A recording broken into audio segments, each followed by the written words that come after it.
Assalomu alaykum. Hurmatli obunachilar, yaxshimisizlar? Sog' salomat yuribmisizlar? Xudo xolasa biza yurtvoylarimizning Qo'shko'pirdagi obyektimizni bitirdik. Hozirgina ush qozonlarni yoqib, xudo xolasa ko'rishingiz mumkin. Qozonlar уже qaynadi. Doğru makka berekli salib beraverasiz.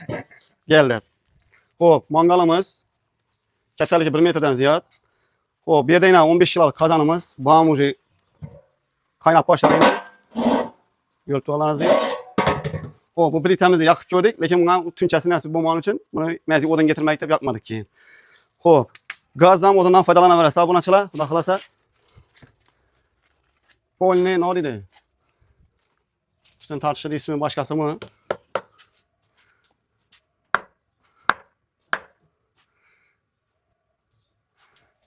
Ko'rishingiz mumkin-a? Tutun tartishini. Xudo xolasa, buni cho'lashib ko'ring bo'lmaydi. Görüşünüz mümkün. Kazanımız ham. Onu tutun tartadı. Bakalasa. Uşu yakkandan sırası bilinedi. Yaklık sıkası. Esad Osman o deyimiz. Bu obyektimiz ham topşırdık inşallah. Xudo xolasa buni üstüne opshib kettiradilar. Endi buni hozir maket varianti bu, maket holatida turibdi bu. Buni üstüne opshib kettiradilar, lekin hozir ham buni ishlatsa bo'ladi polni. Uşu bu ishlatishdi bu, babaxona xudo xolasa. Endi hozir sizga ko'rsatib turibmiz, sinab. Ko'rib tursiz o'zingiz bilan xudo xolasa. Endi bu tayyor uşu. Libo vrema bu opshibcha bo'lsin bo'lmasin. Jo'ramizni chaqirib bosib beraverasiz.